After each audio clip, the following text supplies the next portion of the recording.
आपके पसंदीदा शो की शुरुआत करते हैं फटाफट अंदाज में तेजस 24 की, और शुरुआत होगी सबसे बड़ी खबर के साथ।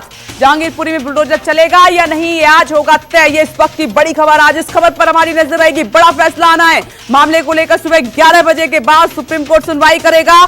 ये वक्त नोट कर लीजिए, 11 बजे के बाद इस मामले में सुनवाई होने जा रही है। 2 जजों की बेंच बुलडोजर मामले को लेकर सुनवाई करेगी। इससे पहले कल सुप्रीम कोर्ट ने जहांगीरपुरी में बुलडोजर कार्रवाई को रोककर यथास्थिति बनाए रखने के निर्देश दिए थे। बीजेपी शासित राज्यों में चल रही बुलडोजर की कार्रवाई के खिलाफ भी कोर्ट में यह मामला पहुंचा है। तो जहांगीरपुरी में जो कल एक्शन हुआ है एमसीडी की तरफ से, और उत्तर प्रदेश में, मध्य प्रदेश में जो बुलडोजर चला है, ये दोनों मामले सुप्रीम कोर्ट में हैं। 11 बजे के बाद 2 जजों की बेंच इस मामले में सुनवाई करने जा रही है। आज फैसला आएगा या सुनवाई के दौरान देखते हैं कि सुप्रीम कोर्ट का क्या कुछ कहना है इन एक्शन को लेकर। जिस तरीके से पीला पंजा जो अवैध प्रॉपर्टी है, अवैध निर्माण है, चाहे उत्तर प्रदेश है, मध्य प्रदेश है या फिर दिल्ली है, वहां पर चला है, इस पर देश की सर्वोच्च अदालत क्या कहती है।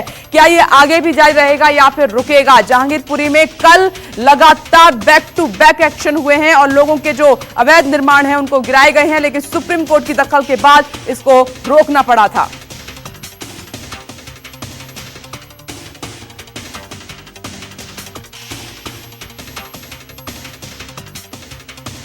जहांगीरपुरी में अतिक्रमण विरोधी अभियान को रोकने के लिए सुप्रीम कोर्ट को 3 घंटे में 2 बार दखल देना पड़ा। नगर निगम की टीम 10 बजे जहांगीरपुरी पहुंची और ऑपरेशन बुलडोजर शुरू हुआ। 10:45 पर सुप्रीम कोर्ट ने इसे रोकने और यथास्थिति बनाए रखने का आदेश दिया। अभियान चलता रहा तो सुप्रीम कोर्ट ने दोबारा दखल दिया। आखिरकार 12:45 पर कार्रवाई रोकी गयी। कार्रवाई नहीं रोकने पर एमसीडी ने कोर्ट की कॉपी नहीं मिलने की दलील दी।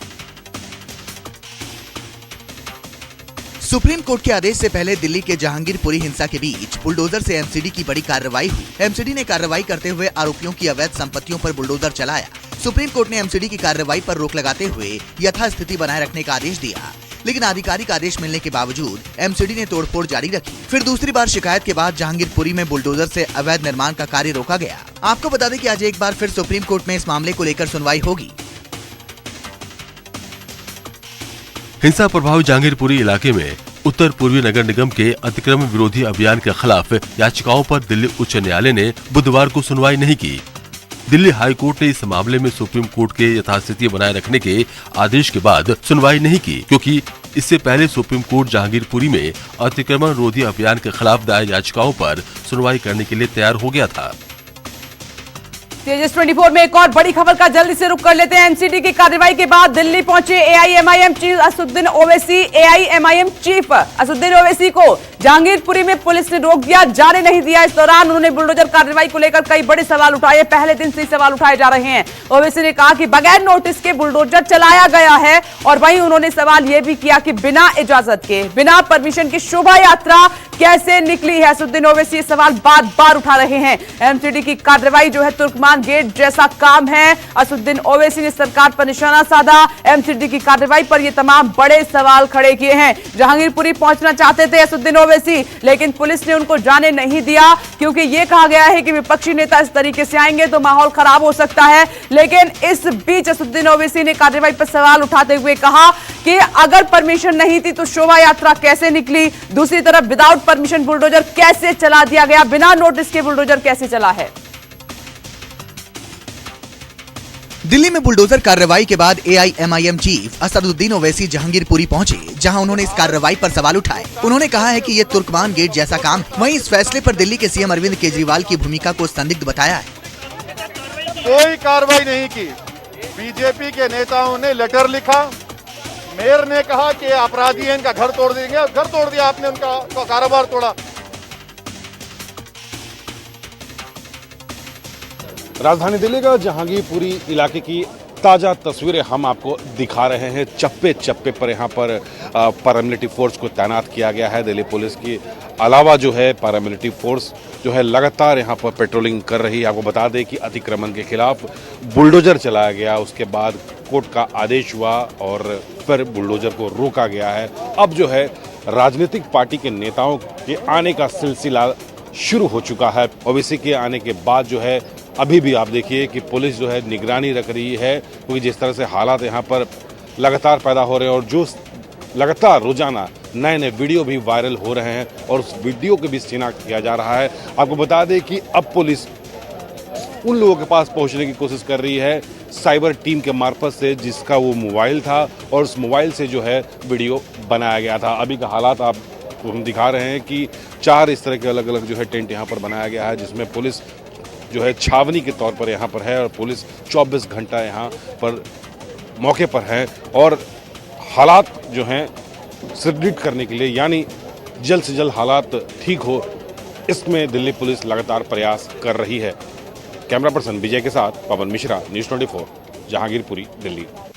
अब जहांगीरपुरी का ये पार्क आप देखिए, कहने को तो ये पार्क है और बच्चों को खेलने के लिए जिम से लेके हर कुछ बनाने का यहाँ पर ऐसा प्लान किया गया था, लेकिन जो आज अतिक्रमण हुआ है, अतिक्रमण पर जो बुलडोजर चला है, सारे सामान जो जितने भी कबाड़ हैं इसी पार्क में लाके रखा गया है। सालों से यहाँ पर ये बताया जा रहा है कि अवैध कब्जा है। अंदर की तस्वीर हम आपको दिखाने की कोशिश करते हैं कि देखिए एक पार्किंग का भी यहाँ पर अवैध कब्जा यहाँ पर किया हुआ है, यानी जितनी भी गाड़ियाँ ट्रॉली से लेके 4 पहिया वाहन, 2 पहिया वाहन जो है इसी पार्क में लगाया जाता है और जितने भी आप कबाड़ देख रहे हैं यहाँ पर ला करके रखा जाता है, चाहे रेहड़ी हो या फिर छोटा हाथी जिसे कहते हैं कि जो छोटा मालवाहक जो गाड़ी होता है।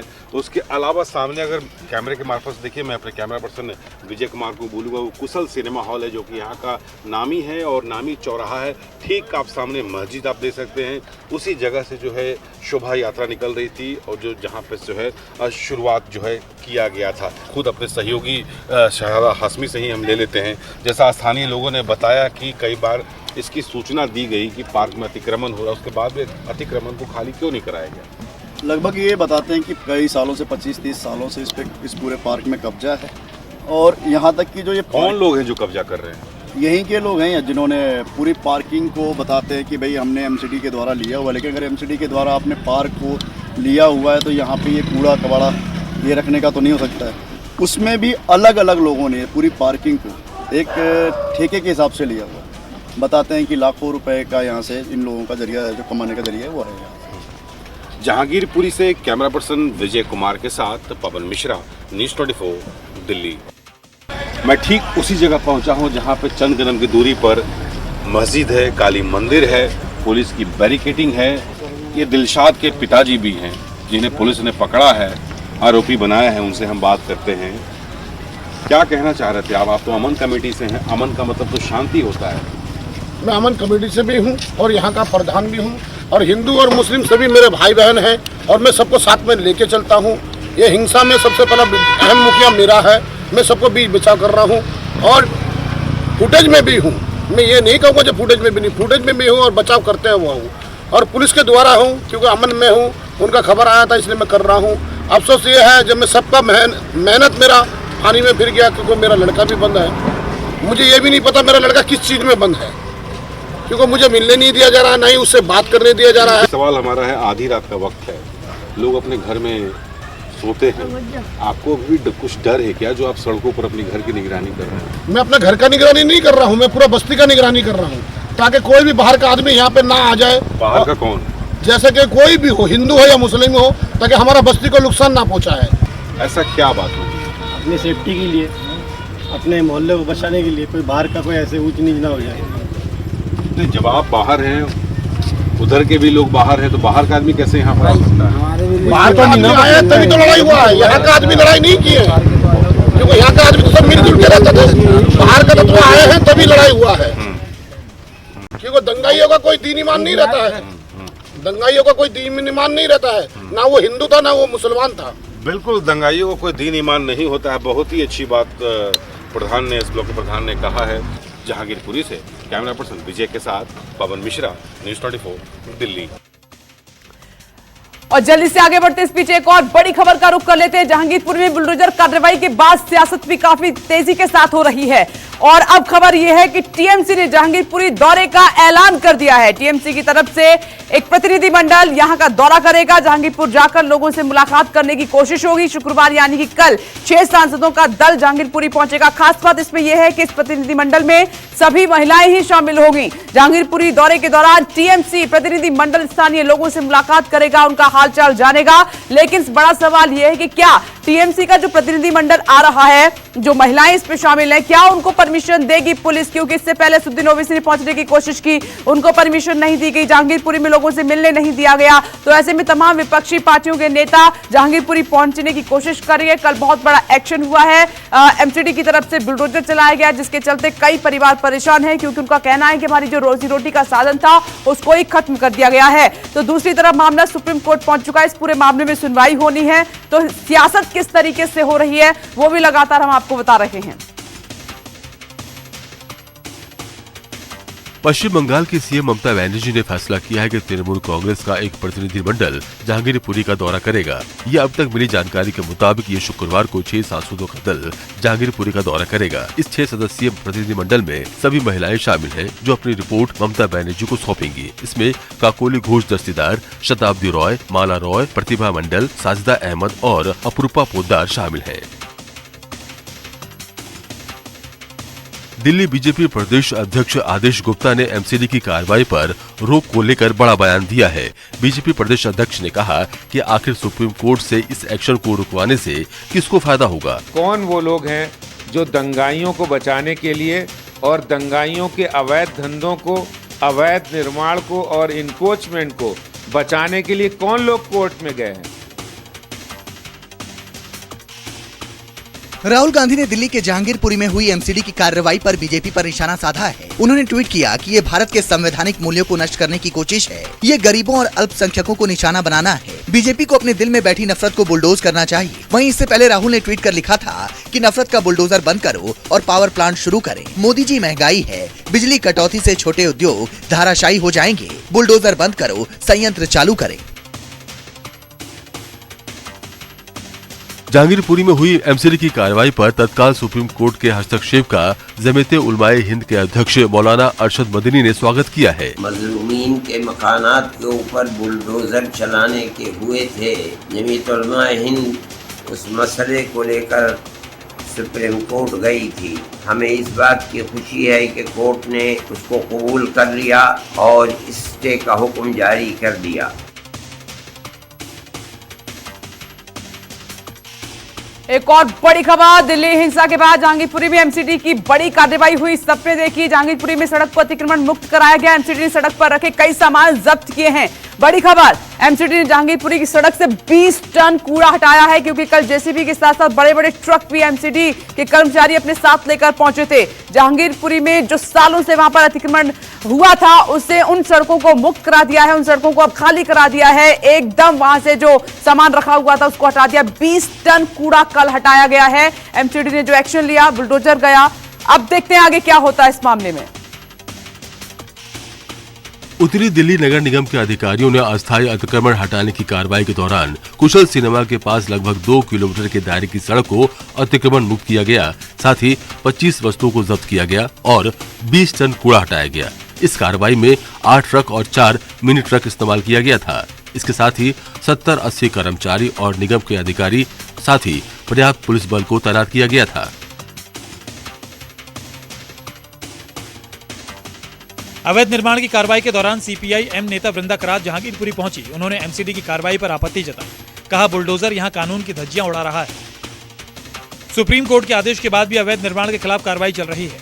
उन्होंने special commissioner law and order Dipendra Pathak से भी मुलाकात की और कार्रवाई रुकवाने को कहा। कोई भी अभी बुलडोजर नहीं चलेगा सुप्रीम कोर्ट की ऑर्डर के मुताबिक।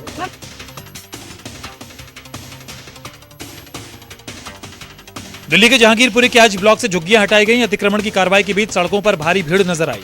जहां हिंसा हुई थी उसी सड़क पर अतिक्रमण हटाया गया। मस्जिद के अगल बगल के रास्तों पर सुप्रीम कोर्ट का आदेश आने तक करीब 2.5 घंटे बुलडोजर की कार्रवाई चलती रही। जहांगीरपुरी में बुलडोजर के एक्शन के बीच कई लोग रोते नजर आए। कई लोगों ने एमसीडी की कार्रवाई का विरोध भी किया, लेकिन भारी सुरक्षा बल के बीच एमसीडी की कार्रवाई जारी रही और अवैध निर्माण को तोड़ा जाता रहा।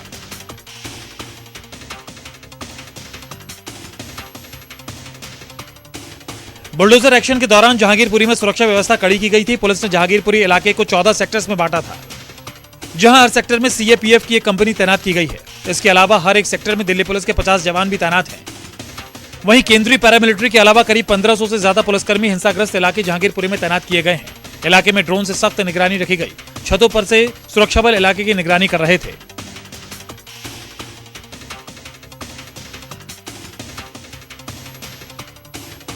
एमसीडी के बुलडोजर कार्रवाई पर मेयर राजा इकबाल सिंह की सफाई, कहा सरकारी जमीन इसलिए खाली करा रहे हैं। मेयर राजा इकबाल सिंह बोले, हमने पहले भी इस जगह को साफ करने के लिए नोटिस दिए हैं, पहले भी ऐसी कार्रवाई हुई है।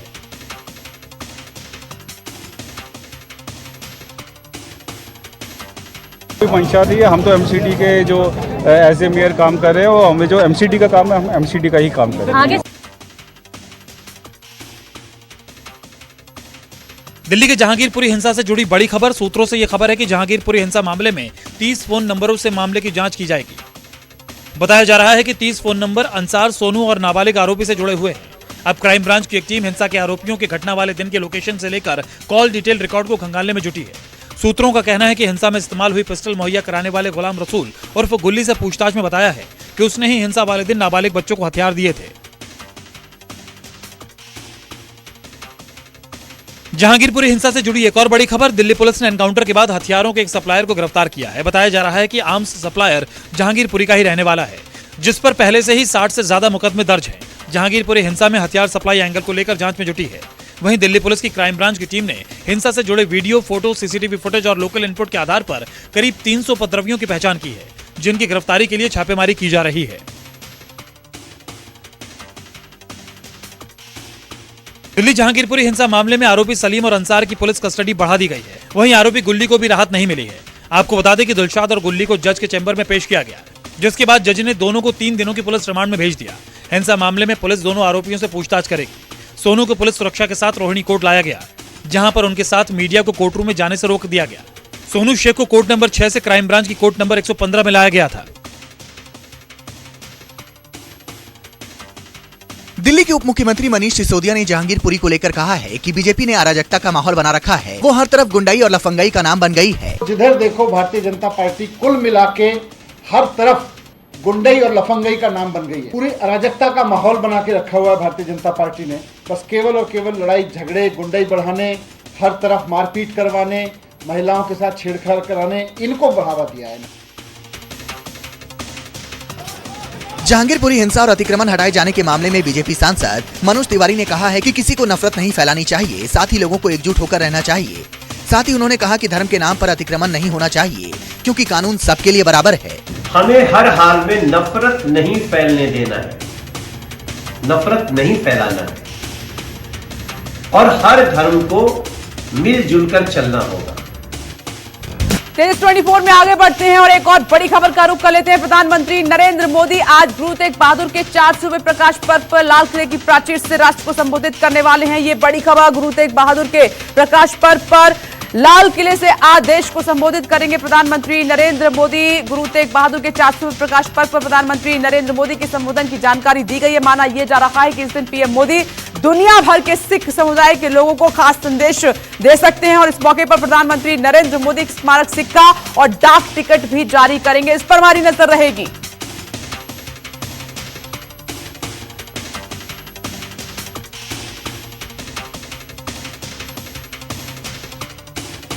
प्रधानमंत्री नरेंद्र मोदी आज लाल किले से देश को संबोधित करेंगे।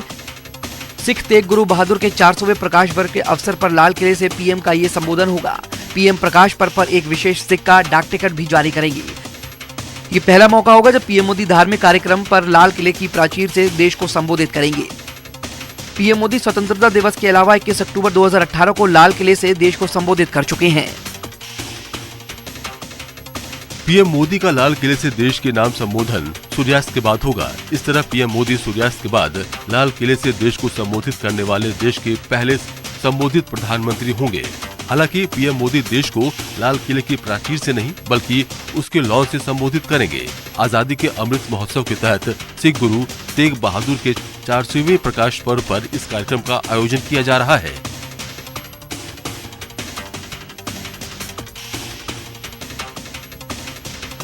और जल्दी से एक और बड़ी खबर का रुख कर लेते हैं। ब्रिटेन के प्रधानमंत्री बोरिस जॉनसन भारत के 2 दिन के दौरे पर आज गुजरात पहुंचेंगे। इस पर नजर रहेगी और कई अहम मुद्दों पर बातचीत भी होनी है। भारत की उनकी पहली यात्रा का पहला पड़ाव गुजरात होगा।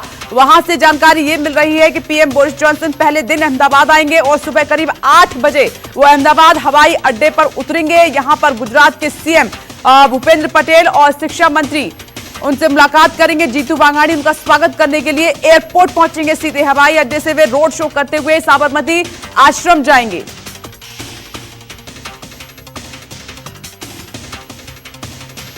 ब्रिटेन के प्रधानमंत्री बोरिस जॉनसन आज 2 दिवसीय भारत दौरे पर आ रहे हैं। जॉनसन गुजरात के अहमदाबाद से यात्रा की शुरुआत करेंगे और प्रमुख व्यापारिक समूह के नेताओं के साथ मुलाकात करेंगे। इस दौरान वो ब्रिटेन और भारत के फलते फूलते वाणिज्यिक व्यापार और लोगों के संबंधों पर चर्चा करेंगे। कल बोरिस जॉनसन पीएम मोदी से मुलाकात करेंगे। दोनों नेता ब्रिटेन और भारत की रणनीतिक रक्षा, राजनयिक और आर्थिक साझेदारी पर गहन बातचीत करेंगे। मॉरिशस के प्रधानमंत्री प्रविंद जगन्नाथ 17 सदस्यीय दल के साथ कल 3 दिन के दौरे पर वाराणसी पहुंचे। एयरपोर्ट पर मॉरिशस के प्रधानमंत्री का भव्य स्वागत किया गया। मॉरिशस के पीएम आज अपने पिता की अस्थियों को गंगा में प्रवाहित करेंगे और काशी विश्वनाथ मंदिर में दर्शन करेंगे। कल यूपी की राज्यपाल आनंदीबेन पटेल और मुख्यमंत्री योगी आदित्यनाथ के साथ उनकी मुलाकात होगी। केंद्र सरकार में 1987 बैच के कैडर के वरिष्ठ आईएएस अधिकारी नरेश कुमार को दिल्ली का अगला मुख्य सचिव नियुक्त किया गया है। स्वैच्छिक सेवानिवृत्ति ले चुके दिल्ली के वर्तमान मुख्य सचिव विजय कुमार देव का कार्यकाल आज खत्म हो जाएगा, जिसके साथ कल यानी गुरुवार से नरेश कुमार दिल्ली के मुख्य सचिव होंगे। डीटीसी के सीएमडी और नई दिल्ली नगर पालिका परिषद के चेयरमैन रह चुके नरेश कुमार अभी अरुणाचल प्रदेश के मुख्य सचिव हैं। पीएम मोदी आज सिविल सेवा दिवस के मौके पर लोक प्रशासन में उत्कृष्टता के लिए पुरस्कार देंगे। वो कार्यक्रम के दौरान सिविल सेवकों को भी संबोधित करेंगे। इस पुरस्कार समारोह में देश भर के सभी बड़े आईएएस, आईपीएस और आईएफएस समेत बड़े अधिकारी शामिल होते हैं। इस साल प्रधानमंत्री नरेंद्र मोदी लोक प्रशासन में उत्कृष्टता के लिए पुरस्कार प्रदान करेंगे। भारत में पहला राष्ट्रीय सिविल सेवा दिवस 21 अप्रैल 1947 को मनाया गया था। इस दिन का उद्घाटन सरदार वल्लभ भाई पटेल ने किया था। केंद्रीय गृह मंत्री अमित शाह लाल किले में गुरु तेग बहादुर के 400वें प्रकाश पर्व पर आयोजित एक कार्यक्रम में शामिल हुए। उन्होंने कहा कि देश में ऐसा कोई भी व्यक्ति नहीं है जो गुरु तेग बहादुर जी के बलिदान से अभिभूत ना हो। पूरी दुनिया गुरु तेग बहादुर जी को पूरे श्रद्धा सम्मान के साथ उनके जीवन और उनके संदेशों को नमन करता है। सिख गुरु ने धर्म और मानवीय मूल्यों, आदर्शों और सिद्धांतों की रक्षा के लिए अपने जीवन का बलिदान दिया। केंद्रीय परिवहन मंत्री नितिन गडकरी आज रायपुर प्रवास पर रहेंगे। इसके लिए रायपुर के मेडिकल कॉलेज ऑडिटोरियम में नितिन गडकरी का कार्यक्रम रखा गया है। इस दौरान छत्तीसगढ़ को करोड़ों की सौगात मिलेगी। रोड इंफ्रास्ट्रक्चर, ओवरब्रिज को लेकर केंद्रीय मंत्री कई प्रोजेक्ट्स की घोषणा भी करेंगे। नितिन गडकरी उच्च अधिकारियों के साथ प्रदेश में हो रहे निर्माण कार्य और आने वाली योजनाओं के संबंध में समीक्षा बैठक करेंगे। पार्टी कार्यकर्ताओं ने नितिन गडकरी के स्वागत की तैयारी पूरी कर ली है। खरगोन हिंसा के मामले में एमपी सरकार ने बड़ी कार्रवाई की है। खरगोन हिंसा में शामिल 2 आरोपियों पर सरकार ने रासुका लगाया है। राज्य के गृह मंत्री नरोत्तम मिश्रा ने कहा कि मोहसिन और नवाज शेख नाम के 2 आरोपियों पर रासुका लगाई गई है। मोहसिन और फुनाटी एक है, जिन पर 10-12 के लगभग केस चल रहे हैं। इसी तरह से नवाज जी हैं, उनके आसिफ हैं, उन पर भी 8-10 केस। बिहार के बेगूसराय के सांसद और केंद्रीय मंत्री गिरिराज सिंह ने एआईएमआईएम चीफ असदुद्दीन ओवैसी पर निशाना साधा है। उन्होंने कहा कि कानून का राज अगर आप मानते हैं तो ये नहीं देखा जाता कि ये हिंदू पर चल रहा है कि मुसलमान पर चल रहा है। तो सबके लिए कानून बराबर होता है।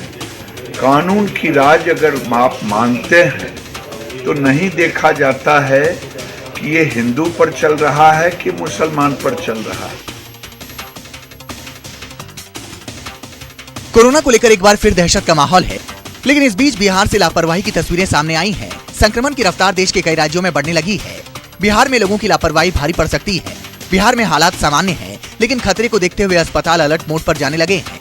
इंदिरा गांधी आयुर्विज्ञान संस्थान में मास्क और एंटीजन टेस्ट के सहारे कोरोना को रोकने की तैयारी चल रही है, जबकि अन्य अस्पताल भी ऐसे ही मोड पर आ रहे हैं।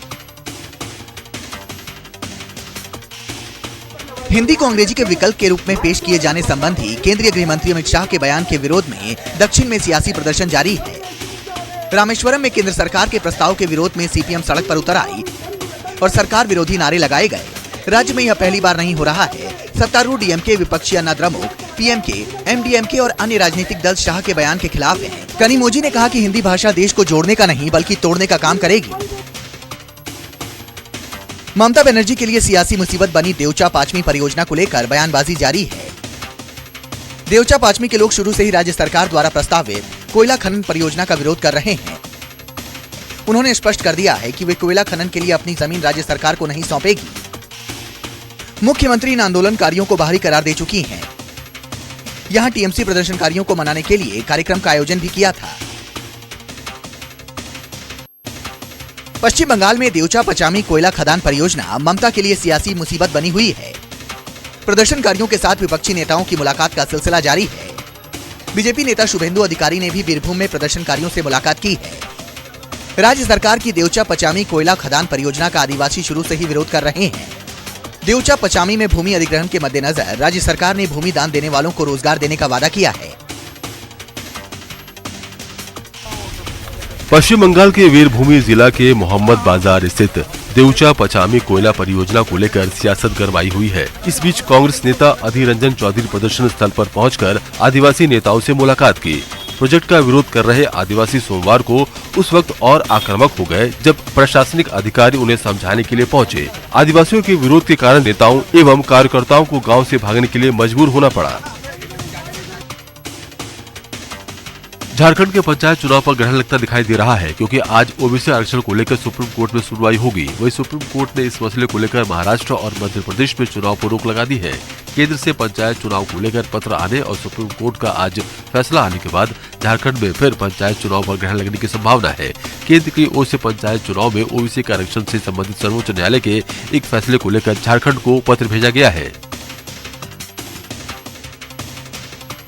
मस्जिदों के सामने दुगनी आवाज में हनुमान चालीसा पढ़ने की घोषणा के बाद पूरे देश में मानो हनुमान भक्तों की भीड़ उमड़ पड़ी है। राज ठाकरे की घोषणा के बाद मानो सभी पूजा साहित्य की दुकानों पर हनुमान चालीसा की मांग में 5 से 10 गुना इजाफा होने की बात सामने आ रही है। राज ठाकरे साहब ने जैसे हनुमान चालीसा का मुद्दा ले लिया है, तब से तो हनुमान चालीसा के बुक्स का तो डिमांड तो बहुत ही बढ़ गया है। दिन में जैसे 10-15 बुक्स सेल होते थे, अभी 50, 60, 70, 80 बुक्स सेल होते हैं।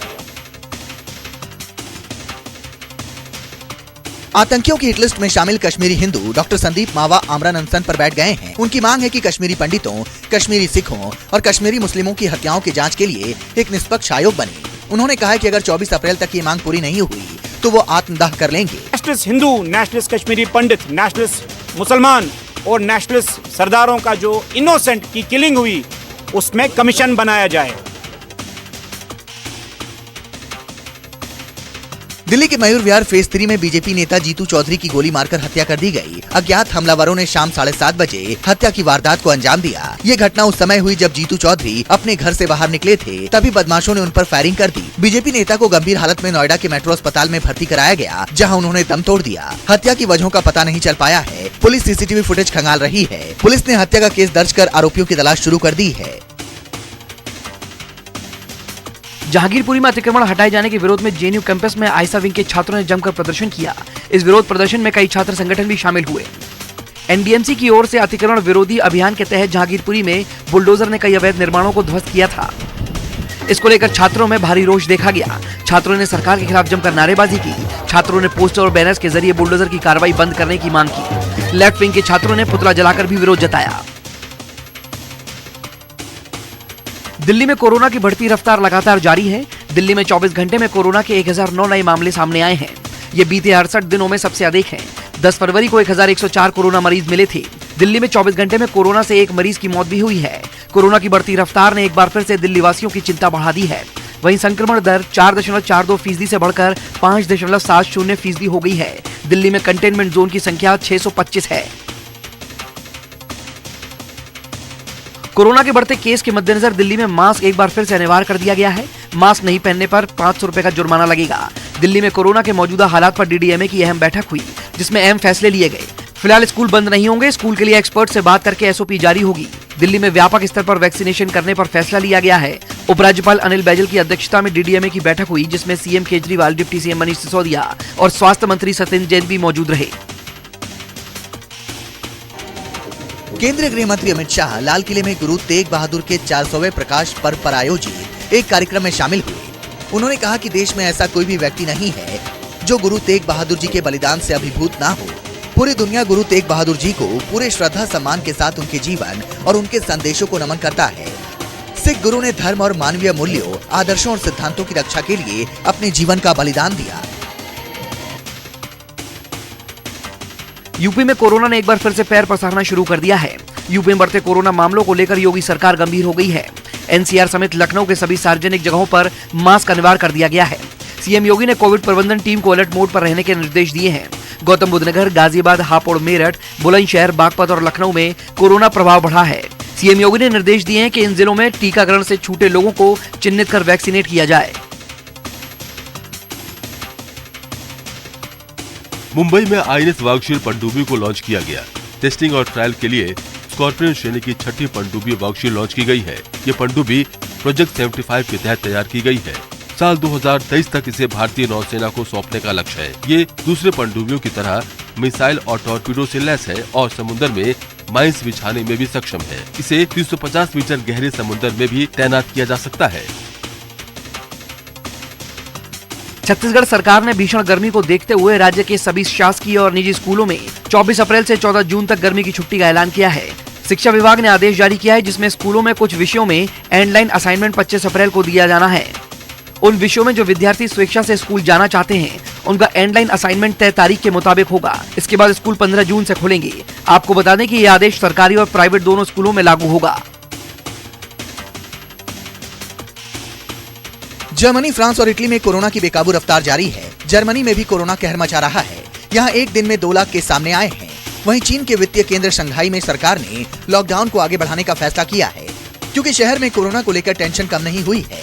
इस बीच भारत में भी 24 घंटों में कोरोना के मामलों में 66% की तेजी दर्ज की गई, खासकर दिल्ली में जहां अब रोजाना मामलों की संख्या 1000 के पार है। दिल्ली के मुख्यमंत्री और आम आदमी पार्टी के राष्ट्रीय संयोजक अरविंद केजरीवाल आज बेंगलुरु जाएंगे और अगले साल विधानसभा चुनाव से पहले कर्नाटक के लोगों को नए जमाने की राजनीति का संदेश देंगे।